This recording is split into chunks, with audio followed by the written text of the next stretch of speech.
பெருமாள் மணி, உங்களிடமிருந்தே தொடங்குறேன். இந்த பேரணி பொதுக்கூட்டத்தில் சனாதனத்திற்கு எதிரான பிரகடனம் அப்படின்னு சொல்லலாம், கூட்டணி அரசியல் பற்றி பேசுறார், தங்கள் நிலைப்பாடு பற்றி எல்லாம் பேசுறார். அதுல அவர் சொல்வது விசிக எந்த பக்கம் உள்ளதோ அந்த பக்கம்தான் வெற்றி.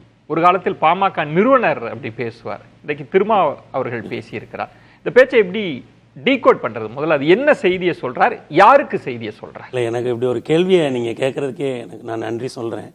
ஏன்னா கடந்த 20-25 வருடங்களில் நான் கேட்ட மிகச்சிறந்த அரசியல் உரைகளில் ஒன்று ஐயா திருமா அவர்கள் திருச்சியில் பேசியது. ஒரு படைப்பூக்கம் மிக்க ஒரு உரை. ஒரு சித்தாந்தம், எந்த ஒரு சித்தாந்தமாக இருந்தாலும் அது ரொம்ப ஆர்கானிக்காக இருக்கணும் அப்படின்னு ஐயா தோப்பா அவர்கள் சொல்லுவாங்க. அது காலகாலத்திற்கும் அந்த சித்தாந்தம் அந்த சமகால பிரச்சனைக்கு தீர்வு சொல்ல வேண்டும், அல்லது சமகால பிரச்சனையோடு அது உடன்பட வேண்டும் அல்லது முரண்பட வேண்டும்.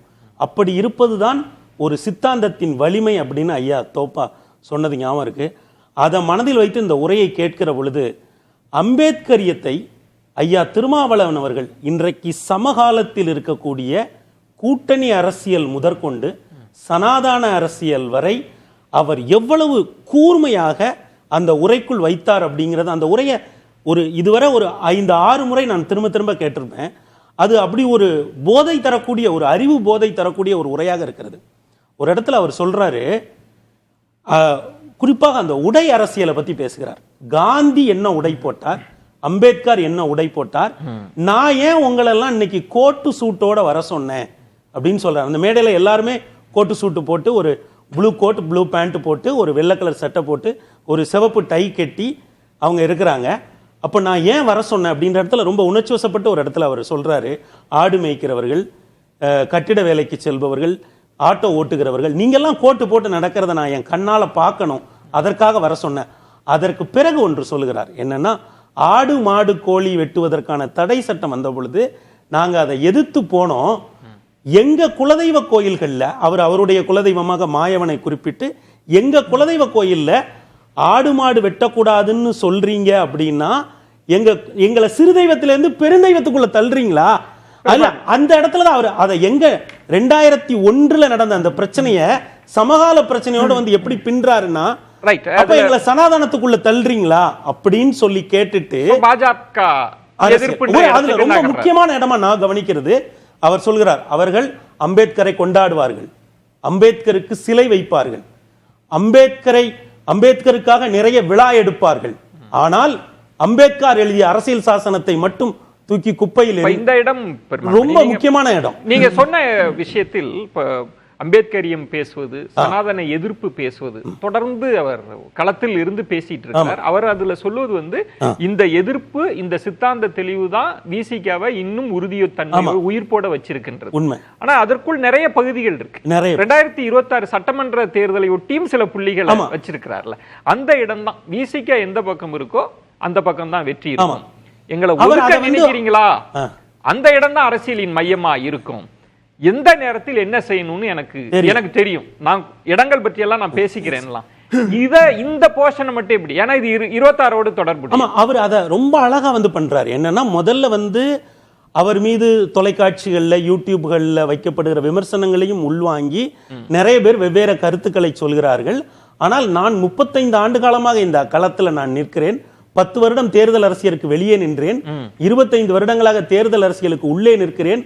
என்னோடு சமகாலத்தில் பயணத்தை ஆரம்பித்தவர்கள் எல்லாம் இன்றைக்கு எங்கோ காணாமல் போய்விட்டார்கள். ஆனால் எனக்கு தெரியும் என்ன முடிவு எடுக்க வேண்டும். அவர் என்ன சொல்றாருன்னா, எங்களை நீங்க ஒதுங்கி நிக்க சொல்றீங்களா, அதுதான் மையமா மாறும்ன்றார். எவ்வளவு முக்கியமான அவதானிப்பு. எங்களை நீங்க ஒதுங்கி நிக்க சொன்னீங்கல்ல, நாங்க ஒதுங்கி நிக்கிறோம், ஆனா அந்த இடம் தான் இனி மையமாக மாறும். இது யாருக்கான செய்தி? இது எல்லாருக்குமான செய்தி. இது எல்லாருக்குமான செய்தி தான். நான் என்ன சொல்றேன், அந்த உரை வந்து ஒரு பெரிய பொருளில் பறந்து விரிந்த உரை. அதுல அவர் கடைசியா சொல்லும் போது சொல்றாருல, சனாதானத்துக்கும் அம்பேத்கரியத்துக்குமான ஒரு யுத்தமாகத்தான் இது அகில இந்திய அளவுல ஒரு பெரிய ஸ்கேல் அது போகுன்றார். ஜீவசகாப்தன் குறுக்கிட்டது சனாதன கான்டெக்ஸ்ட்ல பேசுறப்ப என்ன நீங்க ஒதுங்கி இருக்க சொல்றீங்கன்னா அது சனாதனிகளுக்குன்னு புரிஞ்சுக்கலாம். வேறொன்று திமுகவுக்கே அட்ரஸ் பண்றாரு அப்படின்னு புரிஞ்சுக்கலாம். இந்த இடத்தில் நான் அப்படி சுருக்கி பார்க்கல.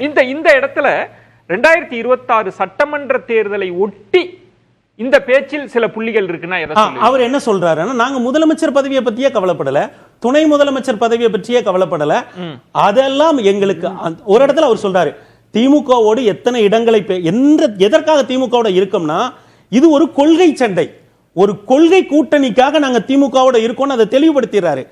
இடங்களை நாங்கள் கேட்டு பெற வேண்டிய நேரத்தில் கேட்டு பெற்றுக் கொள்கிறோம், அது தனி. அதனால அதுவே இப்ப இல்ல. ஆனால் கொள்கை ஒரு பெரிய அந்த பாயிண்ட். ஆனா இடங்களை அப்போது பேசிப்போம் அப்ப டீல் பண்ணிப்போம். அது என்ன சொல்ல வருது? நாங்க இருக்கிற பக்கம் தான் ஜெயிக்கும் அப்படின்னு பேசுவதன் பொருள் என்ன? அதான் அவர் கடைசி அவங்கள என்ன சொல்றாருன்னா, நீங்க அரசியல் சாசனத்தை இப்போ நான் இந்த மொத்த இதை எப்படி சுருக்கி பார்க்கிறேன்னா, கற்பி ஒன்று சேர் புரட்சி செய்கின்ற ஐயா அம்பேத்கருடைய அந்த வாசகங்கள் இருக்கு இல்லையா, அவர் சொல்றாரு அரசியல் சாசனத்தை நீங்க தெரிஞ்சுக்கணும், அதுல 3 இசம் இருக்கு, 4 அடிப்படைகள் இருக்கு, இதெல்லாம் நீங்க தெரிஞ்சுக்கணும், இதெல்லாம் நீங்க பேசணும் அப்படின்னு அவர் என்ன சொல்றாருன்னா, தேர்தல் அரசியல்ல நம்மள தவிர்க்க முடியாது, ஆனால் அதற்கு முன்னால் நாம் ஒரு அறிவார்ந்த ஒரு குழுவாக, ஒரு அறிவார்ந்த சமூகமாக விவாதங்களை களங்களை நாம் கையாள வேண்டும் அப்படிங்கிற இடத்துல அவர் நகர்த்தி ஒரு பரந்துபட்ட பொருளில் ஒரு மிக விரிந்த உரை இது. ஓகே, பேசலாம். நீங்க அவர் என்ன சொல்ல வராருங்கிறீங்க, அது ரொம்ப ரொம்ப எளிமையான கேள்வி, பதிலும் ரொம்ப எளிமையானது. என்னையே திமுக கூட்டணியிலிருந்து பிரிக்கணும், முதல்ல பாஜக பதில் சொல்லிட்டாரு, நீங்க தான் எதிரின்னு. அப்புறம் என்னை இதை பிரிச்சு வாங்க, தனியா வாங்க அப்படின்னு முயற்சி செய்து கொண்டிருக்கிறார்கள், அவங்களுக்கு தான் அவர் பதில் சொல்லியிருக்காரு. அவங்களுக்கு தான் கண்டிப்பா அவங்களுக்கு தான் பதில் சொல்லிருக்காரு. பாரதிய ஜனதா அவங்களுக்கு எதிரான கட்சிங்கிறது ரொம்ப சர்வசாதாரணமா சொல்றாரு. நம்மள இது பண்ண பாக்குறான், அம்பேத்கர்ங்கிறது பாஜக எதிரி. ஆனா பாஜக அம்பேத்கரை பயன்படுத்திட்டு நாங்க தான் நூற்றாண்டு விழா கொண்டாடணும், நாங்க தான் உயரமான சிலைகள் வைத்தோம், நாங்க தான் பீம்ங்கிற செயலியை உருவாக்கணும், இந்த மாதிரிலாம் பண்றாங்க. ஆனா நம்முடைய எதிரி அம்பேத்கருக்கு யார் எதிரினா சங்கிகளும் சங் பரிவாரும். அதை அவர் திருப்பி இளைஞர்களை சொல்லி கேட்கிறாரு, யார் நமக்கு எதிரி என்று கேட்டு அம்பேத்கர் பாஜக எதிர்ப்புல தீவிரமா இருக்கிறார். பாஜக எதிர்ப்பு தீர்ப்பா இருக்காரு. எங்களை நீ எங்களை சீட்டு தனியா வா, எங்களுக்கு இந்த இது தரேன், இதெல்லாம் எங்களுக்கு தெரியும், என்கிட்ட அந்த வேலையை காட்டாது, அது ரொம்ப தெளிவா சொல்றாரு. யாரும் எனக்கு அறிவுரை சொல்ல இந்த விஜய் கட்சிக்கு இருக்கு, உனக்கு ஒரு ஓப்பனிங் இருக்கு, பாஜக திமுகங்கிறது மட்டும் இல்ல, உனக்கு தேர்ட் ஆப்ஷன் இருக்குன்னு சொல்லிக்கிட்டு இருக்காங்க. அவங்களுக்கு தான் தெளிவா அவர் சொல்லியிருக்காரு. இந்த சினிமா வேஷம் போட்டு வர்றது, நடிகர் வேஷம் போட்டு வர்றது, இவங்கெல்லாம் எங்களுடைய உழைப்புக்கும் சிந்தனைக்கும் கருத்தியலுக்கும் கால் தூசி கூட வரமாட்டாங்க. ஏதோ இவங்களா வந்துகிட்டு நம்மள இங்க வர்றது, இவங்க நமக்கு அட்வைஸ் பண்றது, இதெல்லாம் நமக்கு தேவையே கிடையாது. அது இன்னொன்னு சொல்லிட்டாரு, எத்தனை சீட்டு நம்ம கேட்கணும், கூட கேட்கணும், இதெல்லாம் நமக்கு இப்ப தேவையே இல்லாத விஷயம். அதை நாங்க பாத்துக்கிறோம். கொள்கை ரீதியா 199 விழுக்காடு நெருக்கமா இருக்கக்கூடிய ஒரு கூட்டணியில் நம்ம இருக்கிறோம். அதனால புரிஞ்சுக்கோங்க. அப்புறம் இன்னொரு விஷயம் ரொம்ப அழகா சொல்லியிருக்காரு. பொதுவா பட்டியல் சமூகத்தினர் ஆதி திராவிடர்னாலே நடிகர் அரசியலுக்கு, ரசிகர் மன்ற அரசியலுக்கு பலியாவாங்கிற ஒரு நேம் இருக்கு. அதை அவர் மறுக்கவும் இல்லை, அதை அப்படியே ஏற்கவும் இல்லை. ஆனா அவர் வருத்தத்தோட சொல்றாரு, அதுக்கு நீங்க பலியாயிராதீங்க. அவர் ரொம்ப சொல்றாரு. பொதுவா அவர் சொன்ன அதே வார்த்தை எஸ்சி பசங்கனாலே இந்த சினிமா நடிகர் பின்னாடி போயிடுவாங்க. ஆனா கிட்டத்தட்ட அது உண்மைதான். ரஜினிகாந்த் ரசிகர்களும் அதிகமா அவங்க இருக்கிறாங்க, விஜயகாந்த் ரசிகர்களாகவும் அவங்க அதிகம் இருந்தாங்க, இப்ப விஜய் ரசிகர்களாகவும் அவங்க இருக்கிறாங்க. அதனால உங்களை டார்கெட் பண்றாங்க, உங்களை டார்கெட் தலித் ஓட்டுகளை பிரிக்கிறதுக்கான பிளான் நடக்குது, விடுதலை சிறுத்தைகளுடைய ஓட்டுகளை பிரிக்கிறதுக்கு, அல்லது திமுக இருந்து விடுதலை சிறுத்தைகளை பிரிக்கிறதுக்கு. இந்த இடத்துல திரு ஜீவ சகாப்தன் இந்த பேச்சுன்றது சனாதனத்துக்கு எதிராக பாஜகவுக்கு எதிராக தான் நிலைப்பாட்டை சொல்லி இருக்கிறாரு. இன்னொரு புறம் அவர் ஊசலாட்டத்தில் இருக்கிறாரு. கடைசி நேரத்துல அந்த அணிமாற்றம்லாம் இல்ல, அது இல்லைன்னு அவர் அழுத்தமா சொல்லியிருக்காரு, உறுதிப்படுத்தி. இதை ஏற்கனவே பலமுறை சொல்லியிருக்காருங்க. எனக்கு துணை முதலமைச்சர் பதவி வரலாம், கூட கொடுக்குறோம், அமைச்சரவையில் பங்கு, கூட்டணி ஆட்சி, அதிகாரம், இப்படியெல்லாம் பேசி பல பேர் கூட்டு பாக்குறாங்க. அதற்கெல்லாம் வாய்ப்பே இல்லைன்னு அவர் ஏற்கனவே சொல்லிட்டாரு. இப்ப இது கூட்டத்துல அவர் அதைத்தான் தெளிவா சொல்றாரு. நம்ம எதிரி சங் பரிவார், நம்மளோட நெருக்கமா இருக்கிறது திராவிட இயக்கம், அதுல இருந்து எந்தவித மாற்றமும் பின்வாங்கலும் இல்லைங்கிறத அவர் தெளிவா சொல்லியிருக்காரு. அந்த பேரம்ன்ற கூட்டணி பேரம் அதையே அவர் உடைச்சு பேசுறார். இப்ப இதற்கு முன்பு என்ன பேசப்பட்டது, திமுக கூட்டணி இப்படியே இருக்குமா அப்படிலாம் பேசப்பட்டது. ஜீவா சொல்றது அப்படிலாம் கிடையவே.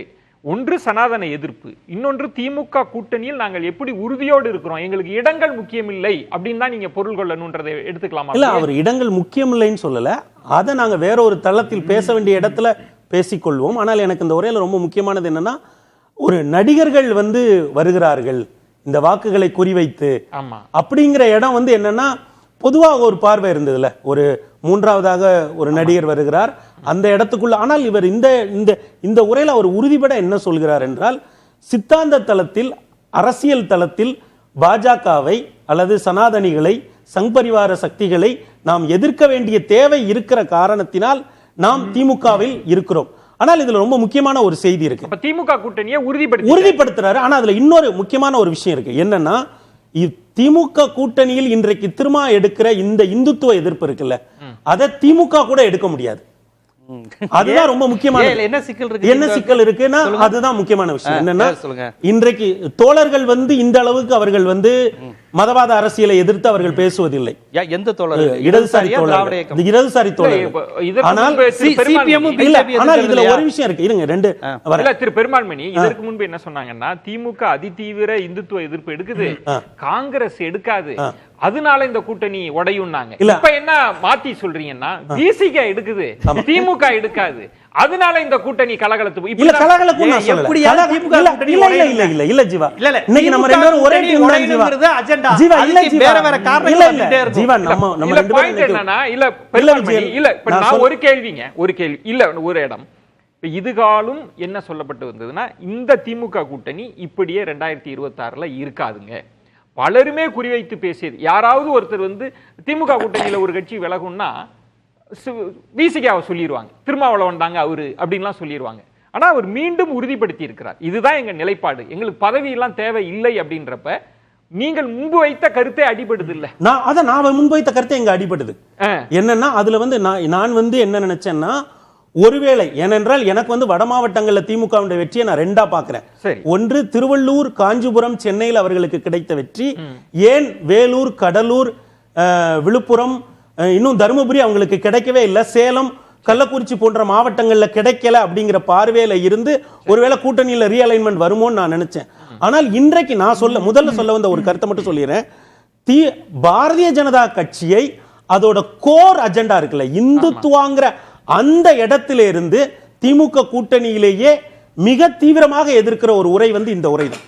இதற்கு ஒப்பான உரையை திமுகவிலிருந்து யாரும் இதுவரை கொடுக்கவும் இல்லை, கொடுக்கவும் மாட்டார்கள், தோழர்களும் கொடுக்க மாட்டாங்க. இல்ல அதை ஏத்துக்க தான் ஜீவா செய்யணும். இல்ல ஜீவா, நீங்க என்ன எப்பவுமே எதிர்முகாம்ல நிறுத்தாதீங்க. நான் என்ன சொல்றேன்னா, இது கோரா இந்த உரை விடுதலை சிறுத்தைகளை அவர் பாராட்டுவது சரி, ஆனா இதுல இந்த மாதிரி நீ பேச மாட்டே அப்படின்னு எதுக்கு சொல்லணும்? அது ஒரு நுண்ணரசியல். அது கூட ஜீவாக்கு புரியல. ஒரு பாயிண்ட் இப்ப நான் என்னன்னா, இப்ப 2026 அப்படின்றது நம்ம கூட்டணி கணக்காவே வைப்போம். இடங்கள்லாம் கூட்டணி கட்சிகளுக்கு முக்கியமா இருக்கும், ஆனா அது பிரதானம் அல்ல, கொள்கை தான் பிரதானம். இல்ல என்னை போன்ற எல்லாரையும் எதிர்வரிசையில நிறுத்திட்டாங்க. இந்த கூட்டணின்றது 2019 வேகத்தோடு தான் 26 வரப்போகிறது. அதுக்கு கட்டியம் கூறி இருக்கிறது திருமாவர்கள் பேச்சு. அவர்களுடைய பேச்சு இல்ல, என்னை போன்றவர்கள் கூட இதற்கு முந்தைய ஒரு சில நிகழ்ச்சிகள்ல வெவ்வேறு சம்பவங்களை நாங்கள் இணைத்து பேசிய சில சந்தேகங்கள் இருக்கும்ல, முன்னாடி இப்படி ஒரு சம்பவம் நடந்திருக்கு, இப்படி ஒரு சம்பவம் நடக்குது, இடங்களை கேட்டு பெறுகிறார். அவர் எல்லாவற்றுக்கும் தெளிவாக ஒன்றை சொல்லுகிறார், சனாதானம் ஒரு இடத்தில் இருக்கிறது, செக்யூலரிசத்தை ஆதரிப்பவர்கள் ஒரு அணியாகவும் அதை எதிர்ப்பவர்கள் ஒரு அணியாகவும் இருக்கிற பொழுது கொள்கை அடிப்படையில் திமுக அணியில் நாங்கள் இடம்பெறுவது காலத்தின் கட்டாயம், அதை நாங்கள் செய்வோம். அவர் தெளிவாக அண்ணன் பெருமாள்மணிக்கு இந்த இடத்துல நன்றியை சொல்லணும். இதே அவையில் தான் ஒரு நானா ஒத்துக்கிறேன், என்னை போன்றவர்கள் நன்றி தான் சொல்றேன். நன்றி தான் இதான் சொன்னாரு. திமுக கூட்டணி உடையும், சிபிஎம் இல்ல உடையும் நான் சொல்லல, விஜய்ட்ட வருவாங்கன்னு சொன்னாரு, ரீஅலைன்மென்ட் நடக்கவே வர மாட்டாங்கன்னு சொன்னேன், வாய்ப்பு இல்லன்னு. இன்னைக்கு அண்ணன் அதை ஒப்புக்கொண்டார். நன்றி தான் சொல்றேன். இப்பவும் இங்க பாருங்க, இல்ல தெளிவுபடுத்திடுறேன். நான் இப்பவும் சொல்றேன், திமுக கூட்டணியே ரீஅலைன்மென்ட் நடப்பதற்கான வாய்ப்பு இருக்கிறது. ஆனால் இன்றைய திருமாவுரையில திருமா என்ன சொல்றாருன்னா, விசிக திமுகவுடன் இருக்க வேண்டியது மேலே இருக்கக்கூடிய சனாதன சக்தியை எதிர்ப்பதற்கான கள அரசியலில் முக்கியமான பங்கு, அதனால நாங்க இருப்போம் உறுதிப்படுத்தி இருக்காரு.